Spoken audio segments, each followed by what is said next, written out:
What's cracking? Yeah, okay. So when we talk about what is cracking, what we're meaning by this is going through and looking or discovering passwords that are either stored on a machine locally, or we may try doing it during transmission. Great example of this is, for example, FTP. Everybody FTP? Yeah, you know me. No, FTP, you can tell I'm on one today, huh? Yeah.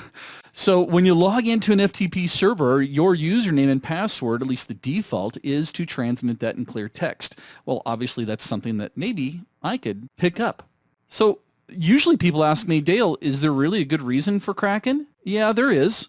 A lot of times people forget their passwords, especially when it comes to like standalone machines. Now, I would never recommend going through and trying to crack someone's password if you're in a domain environment, because that's the purpose of the feature of being able to reset a password. But many times I get neighbors that come over and say, hey, Dale, I forgot my password on my machine, or something's happened where I can't get in. Of course, I usually have a lot of red flags go up in my brain when they say all of a sudden I can't get in. But again, we can go through and reset local account passwords. Or maybe somebody has done something very malicious on our domain environment where they've locked out everyone's passwords as they left the building, some disgruntled IT guy. So there are some good purposes for cracking. In fact, if you do a little YouTubing, there's several different sessions that you can watch from a convention called DEF CON, where they talk about, there's actually a gentleman in, I think it's the University of Florida. They have a division of students that just go through and look at passwords that have been released. They don't go and try to get to the passwords themselves,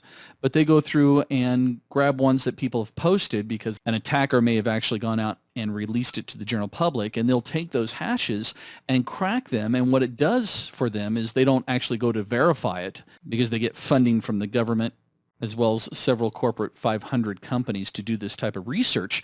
But what they do is they're able to go through and say, hey, these are the type of passwords that people are using, which shows patterns. Now, when it comes to cracking, we also have two different ways that we can do it. We can automate it using some interesting tools, which we'll show you throughout this module. I know, you want to laugh, don't you? You're rubbing your hands. Get ready, because I'm going to let you go. Or we can do this manually. And you may be thinking, manually? How do you do a manual crack? Well, trust me, we'll talk about that. Well, here's the problem that we have when it comes to cracking in passwords. And I'm going to sum it up real easy. It's this. Most users are going to pick something that they know when it comes to creating a password because they have to remember it, right? Well, that's what leads to the flaw of how easy it is to crack people's passwords. Most people will go through and in their password use a name of a family member. They'll use the name of a pet. Their favorite, one of the more popular ones is a sports team. Schools, whether it be college, elementary, high school, comic book hero. Oh, I got to change some passwords. No, but things that they can remember. That's the reason why passwords are easily hacked in many cases, because in order to remember the password, it has to mean something to the user. They will also use things like swear words. Yeah, believe it or not. Locations, like their favorite place to go, or cities that they lived in. Religious names are also a very big one. So once they start off with these types of words, then they think they're being tricky and they add numbers to either the ending or the beginning of that password. And those numbers also have to mean something to them. So typically we find that people use their birth year, a graduation year, maybe their anniversary year.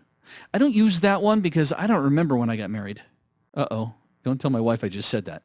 Now, again, before you start trying to socially engineer me, none of my passwords deal with any of these options, which kind of brings around the next subject, and that is we require people to create difficult passwords, but it's got to be somewhat easy to remember. Otherwise, we get help tickets being opened all day long. I locked myself out.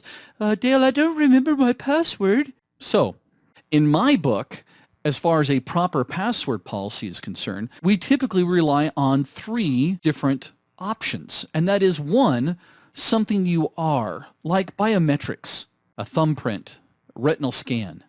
Yeah, I know. How many of your laptops out there have retinal scans, right?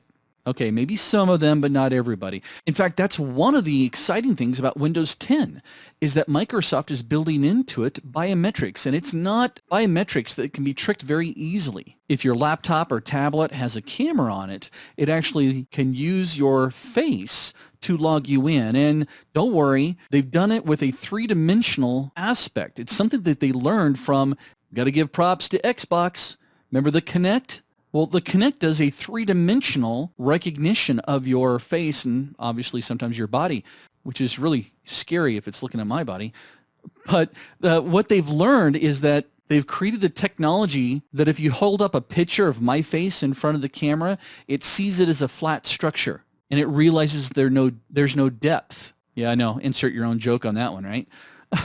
But there's no depth to the picture.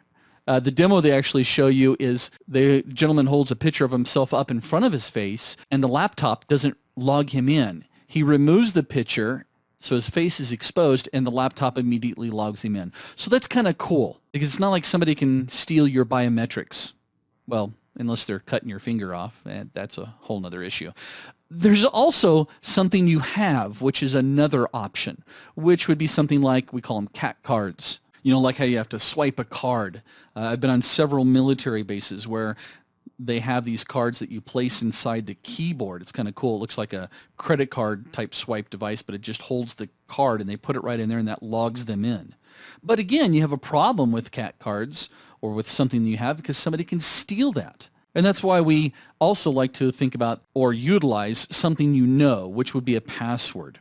Now, I'm a big fan also of multi-factor authentication that's starting to take place. We're seeing this almost everywhere, especially online, where not only do you have to type in a password, but then we're going to send a text message to your cell phone that you've registered or to an email address that you've already registered and have you verify with a code that the company has sent to you. And to be honest with you, as of late, because of the number of passwords that are getting cracked, I really think we're going to see a huge change. And again, my personal opinion is we're probably leaning towards biometrics.